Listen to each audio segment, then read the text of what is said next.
Imagine being dropped off in the middle of the woods via train, and the conductor leaving you with a caboose, retrofitted with a kitchen and modern amenities, your own vintage train car for a truly unique glamping adventure.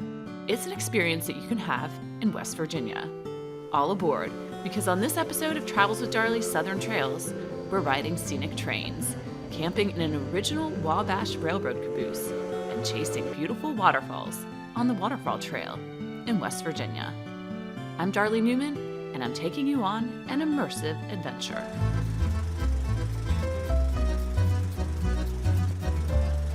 Slow travel has been trending across the United States and world as people look to enjoy nature and travel in a more leisurely, perhaps introspective way. In West Virginia, I found several ways to travel more slowly via train. Scenic train rides operate throughout the eastern part of the state, making them accessible for travelers. The charming town of Durbin was my first stop to board a historic train. Nestled in an area blanketed in forests, in the early 1900s, Durbin became a logging town, and the Greenbrier division of the Chesapeake and Ohio Railroad constructed train tracks to haul timber products to numerous sawmills. Today, Durbin has a few hundred residents, and as I drive into town on Main Street along Route 92, I pass through just a few blocks with 1- and 2-story red brick and block buildings. These house local restaurants and businesses. Following several fires in 1913, the town's mayor proclaimed that the future Main Street buildings would be built to be fireproof. On the other side of the street, I'm tracing train tracks that lead to a cute yellow cottage housing the Durbin Depot. I'm boarding a steam-driven locomotive, the Durbin Rocket, to take a ride through the wilderness and get cast away at a camping spot in the woods. While on the train, you can sit in comfortable seats inside vintage train cars, listening to the sounds of the clank and thump of the train as you pass out of civilization and into the wilds of the forest. I took some time to step outside onto an open-air car with wooden benches and speak with Matt Scott, an expert on the Durbin and Greenbrier Valley Railroad. So as we go along the Greenbrier River, we are passing through not much left of what is there now, but old boarding stations of what used to be little towns along the line.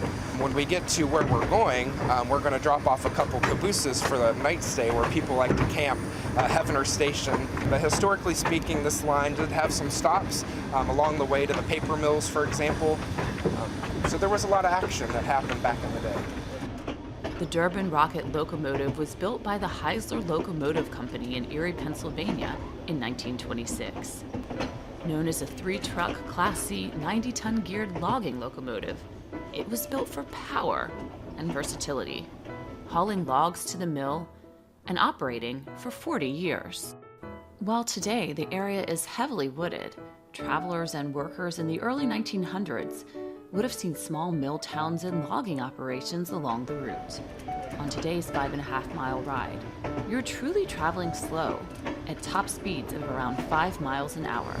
Well, the river is so pretty. This is gonna be a nice ride. It's hard to find a calm, serene place like this, and a lot of this area now is only accessible by rail, so you're not gonna have any other traffic other than maybe some foot traffic or hiking. That's one of my favorite things about it.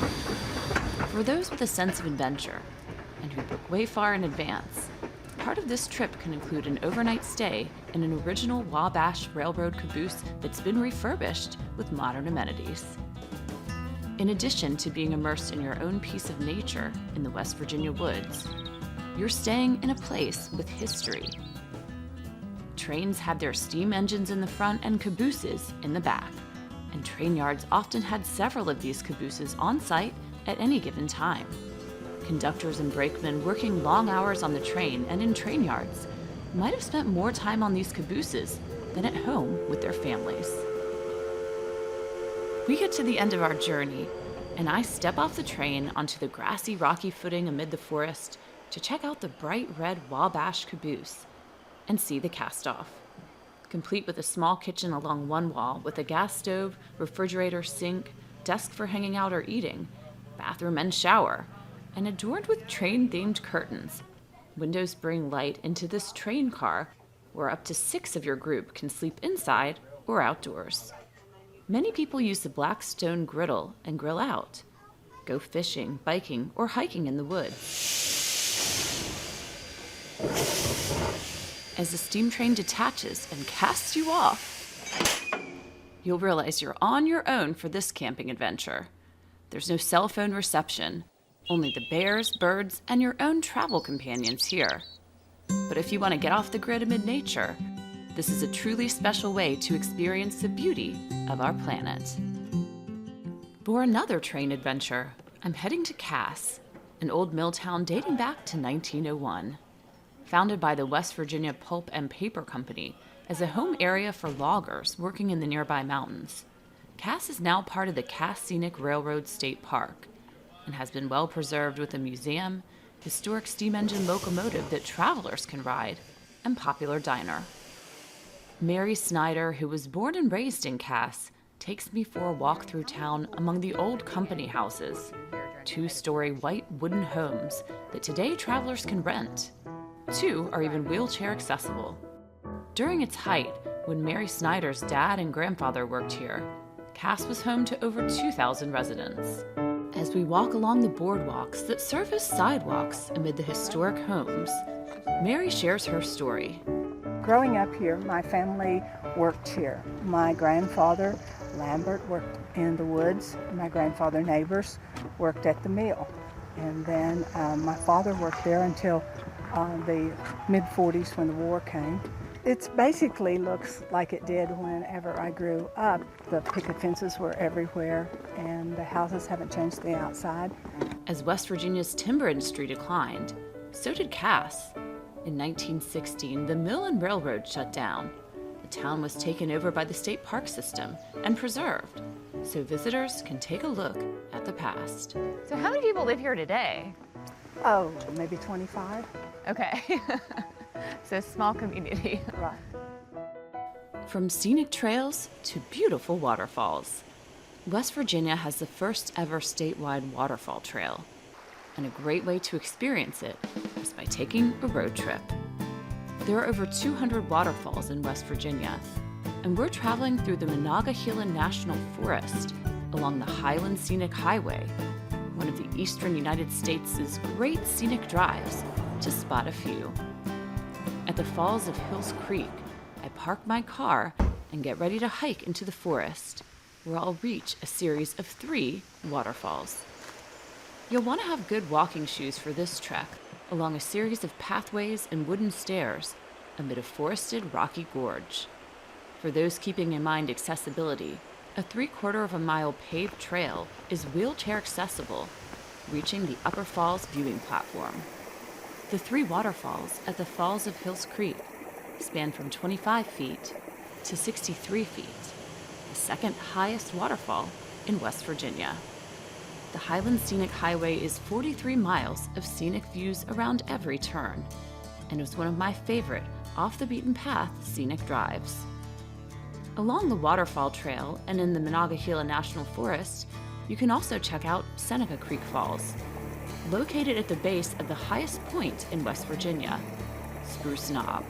This longer hike is 5 miles along Seneca Creek Trail, which takes you past several creeks on your way to stunning waterfalls. Seneca Creek Trail is located close to Spruce Knob, which I also recommend visiting for panoramic mountain views. Walking along a gravel path on the Whispering Spruce Trail, look out for giant boulders, spruce trees, and the occasional patch of blueberries. Historian Rob Wetzel met me for a walk here. Along the Whispering Spruce Trail, we take our time to reach the Knob Observation Tower at over 4,000 feet above sea level. We're on the Whispering Spruce Trail, and this actually gives a great view of the mountains to the west of Spruce Knob. And this is what the early settlers would have seen when they arrived and they crossed over the Allegheny front, and they would have been looking out at this great expanse. Wow. And they realized they had a lot more mountains to go. A lot more mountains. It really just seems, they seem to roll on forever out here. Endless mountains. Sometimes when we take the time on our travels to get into nature, we can find a world of wonders, reachable by historic train, car rides, and our own 2 feet. West Virginia's scenic train rides and Waterfall Trail provide more than a few natural wonders. Thanks for tuning into my West Virginia podcast on scenic trains and the Waterfall Trail. Check out my podcast on West Virginia's newest national park and other adventures in this series. I'm Darley Newman, and thanks so much for joining me on Travels with Darley Southern Trails in West Virginia.